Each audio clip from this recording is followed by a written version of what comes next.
We are back talking about George Martin, The Scores, the multi-book project. In our last video, we discussed the book's origin and background. If you haven't watched that one yet, it'll give you a nice overview of the project and what it covers. One thing we thought we'd do today is give you a good example of what we mean when we say there's information hiding in these scores that can only be found in the pages of these manuscripts. And to do that, we're going to take a closer look at George's score for A Day in the Life. It's a standout chapter in these books here. It really is an important piece when you think of George Martin, the Beatles. That absolutely is top 2 or 3 that anybody would think of. And A Day in the Life has such greatness and depth to it. It's an iconic piece of music, really one of the first pieces of pop music that becomes art with a capital A, and largely because of these orchestrations that make it not a pop song. Yeah. So I think it's very important to look at it in depth, and it was the very first day of the project, working at George's house, that we saw that score, opened it, and immediately noticed that things were different than we'd been told. Yeah. So, as many of you know, A Day in the Life was created by taking an unfinished John Lennon song fragment I read the news today, oh boy. and combining that with an unfinished Paul McCartney song fragment. Woke up, fell out of bed, dragged a comb across my head. And the problem was these two songs were in different keys and they had different tempos and they had different feels. And so the question was, how are they going to seamlessly move from John's piece into Paul's piece? And when they came to record the song, they didn't know how they were going to do that. They hadn't figured it out yet. So they decided to just leave a stretch of empty bars in between. And they were like, we'll figure it out eventually, but for right now, we're just going to leave an empty space there. And during this time period, John and Paul were listening to a lot of avant-garde, experimental, and electronic music by guys like Cage and Stockhausen and Berio. And being inspired by these records, Paul came to George Martin and said, hey, what if we had sort of an amorphous orchestral sound that grew and intensified over the course of those measures and transitioning from John's section into Paul's section. And they said, maybe it could start low and then end high. Could we do that? And George Martin thought about it and said, yeah, we should be able to do that. But then it was up to him to figure out how to accomplish that, how to coax that sound from an orchestra. And his solution, what he came up with, became one of the most iconic and distinctive moments in the history of pop music. And it's one of those things that no one is expecting or prepared for the first time they hear it. And you never forget it after you hear it. And I'm sure you've heard it before, but here is what George managed to get out of the orchestra.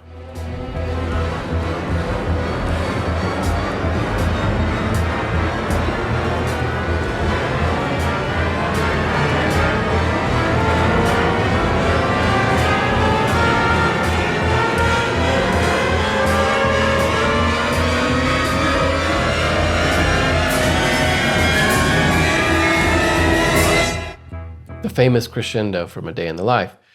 Now, I'm sure some of you over the years have heard Paul McCartney or George Martin talking about how they pulled that off, how they got that from the orchestra. And it's usually something along the lines of, we gave the musicians their lowest note and we gave them their highest note, and we told each person to find their own way from their low note to the high note. Don't play what the guy around you is playing. We don't want anyone playing the same thing. Each find your own path. And that's very true. That was done, as you can see here in George's score. He wrote that the brass were to play every note on the instrument, beginning at lowest and ending at highest over these 15 bars. And if you look higher on the page, it says flutes and oboes, same instructions as brass. And that perfectly aligns with what George and Paul had said over the years.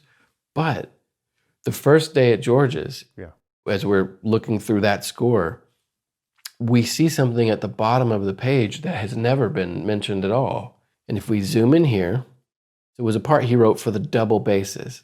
And as you can see here, it's a very firmly written, concrete part.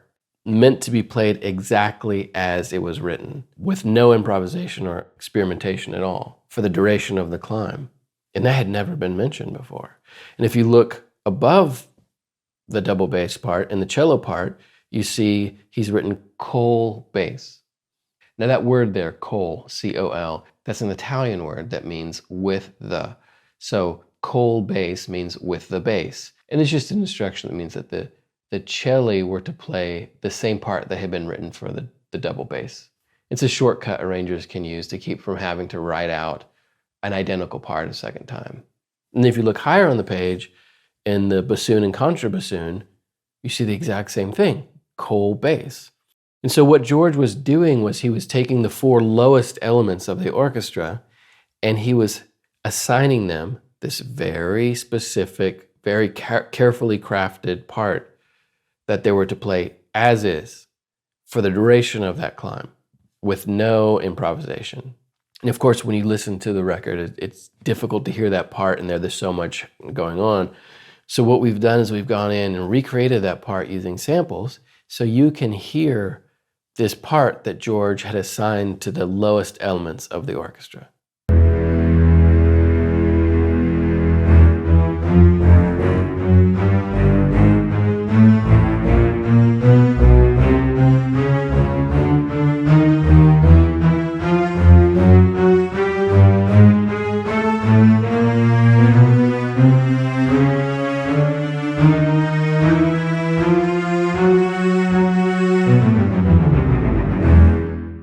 Once you know what that part is, because we've seen it in the score and brought it out as a piece to hear on its own, you can start to hear that in the blend that is there. But with the layering of multiple tracks of this and the aleatoric nature, all this wildness going on of the other instruments, it really isn't something you could normally hear and even transcribe. Yeah. But that is the root, that's what's underneath it all. Yeah, and it is hard to hear in there because there's actually 5 separate passes. They recorded it 5 separate times, and all 5 takes are laid on top of each other. Not in perfect sync. And there were different microphone levels for different takes. And so when you listen to those parts in isolation, sometimes you can hear those notes, in there, and sometimes it's really hard to make out. And I think George probably experimented with it a little bit, on different takes. But it's an interesting find and something, we had never known about that section of the song. Yeah. But George actually controlled the ascent in another way. So if we look at the part for the violins and violas, you'll see that he's written a specific whole note in each measure with these squiggly lines between them.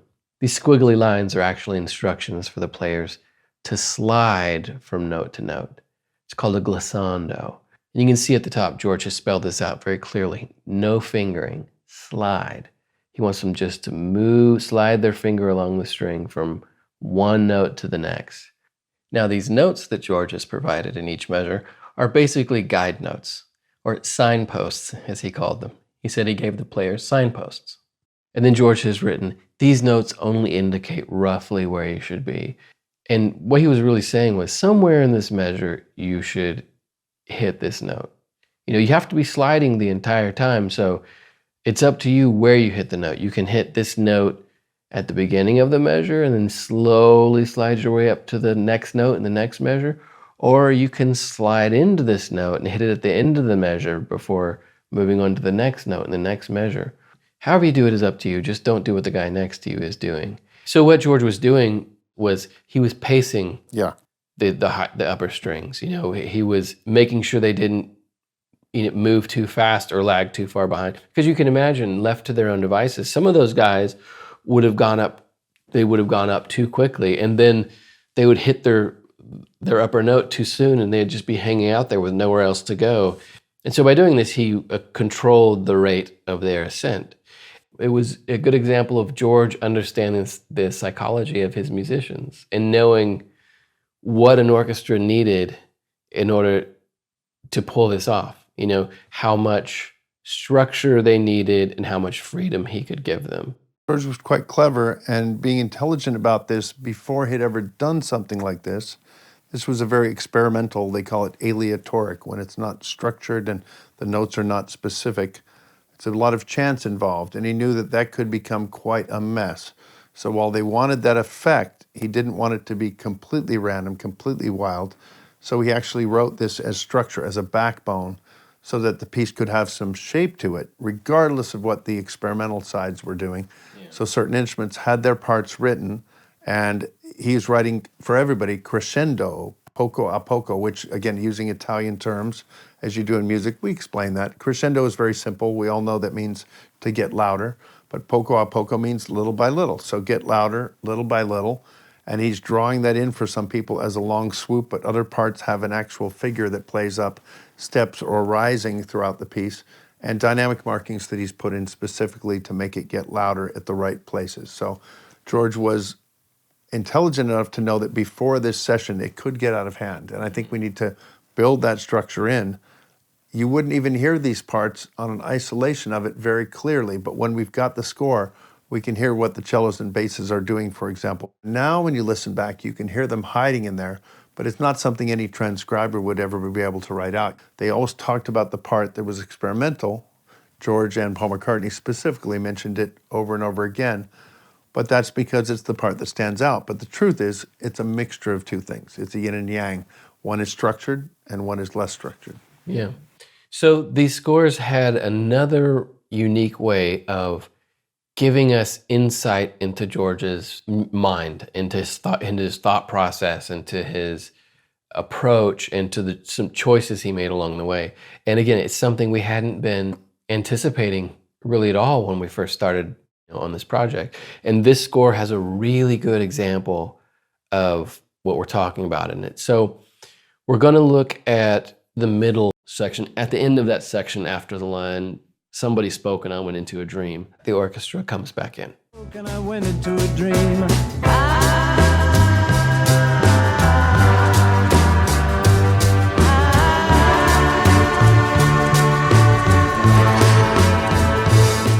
It can be a little difficult to hear there because the orchestra's fading in and because the Beatles parts are so prominent there. So we're going to pull back the Beatles. We'll pull them out so you can hear just what the orchestra is doing there. Into a dream.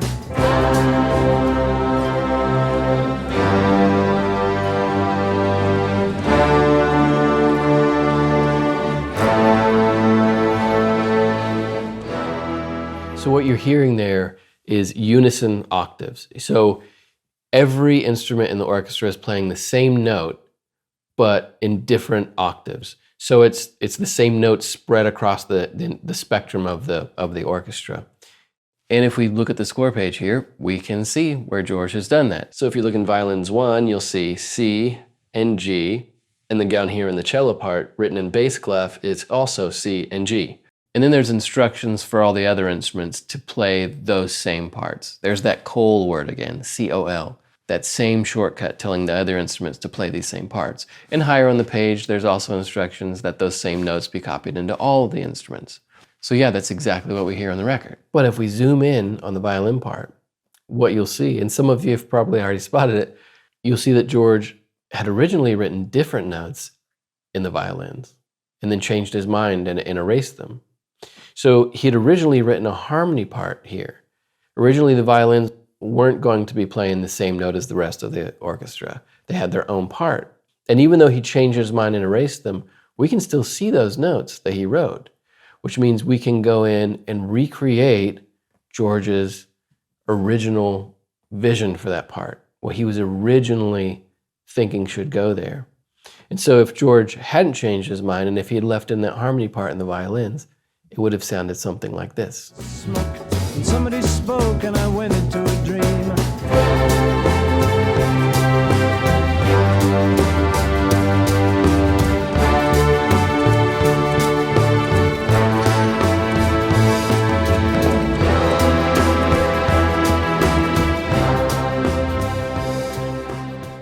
The first time I heard that part played back, I got chills because I was like, it would totally have worked. No, totally. I mean, it starts to fall apart there at some point because that's where George changed his mind and went, no, let's not do this. And he erased those notes and just gave the violin the same notes as the rest of the orchestra. Pretty good, though. Now, it was probably a good move having the orchestra play all the same note. It's a very powerful and bold part. And it's one of the most powerful parts, in the Beatles' entire canon. But fascinating to hear what he was originally thinking, and it's again like an alternate timeline version of the song, because if George hadn't changed his mind, that's what it would have sounded like, and that would have sounded that'd be all we'd ever known of the song. But so you can see how the erasures allow us to sort of roll things back and to go backwards in time and see what George was originally thinking, what his first instincts are. And in this case, it was that those notes were really visible. You could see those with the naked eye very clearly. That's not always the case in the other scores. What we learned is that if we filtered the scores a specific way, this new layer of notes and markings popped out. All these things that George had written and then erased were suddenly visible, but only if you process the scan a certain way. Otherwise, you couldn't really see them with the naked eye. And so that's just a layer of information that we initially didn't even know existed there. And this is another reason why the book took as long as it did, because we wanted to examine these scores from every angle and extract all the information we could, and then convey that to the reader in a way that is hopefully clear and accessible and easy to understand. So that's a closer look at the arrangement for A Day in the Life by George Martin. We have more to come. We have other videos on the channel. We have some appearances and some concerts we might do. If you're in the UK, we have some lectures coming up at Abbey Road Studios. On June 19th, we'll be lecturing about the George Martin book in Studio 2. We'll be talking about the journey of creating this project, our time with George, and we'll be sharing some of the surprise discoveries we made along the way. And on June 21st, we're going to be giving a lecture on the history of Abbey Road Studios. But this time, for the first time ever, we're going to be doing that in the massive Studio 1 across the hall from Studio 2. This is a rare chance to come and spend some time in one of the finest recording rooms in the world. This is where the soundtracks for the Star Wars films and the Lord of the Rings films and Harry Potter and Indiana Jones and on and on. So many amazing films have had their soundtracks recorded here. And yeah, this is your chance to come spend some time with us in Studio 1. See you next time. See ya.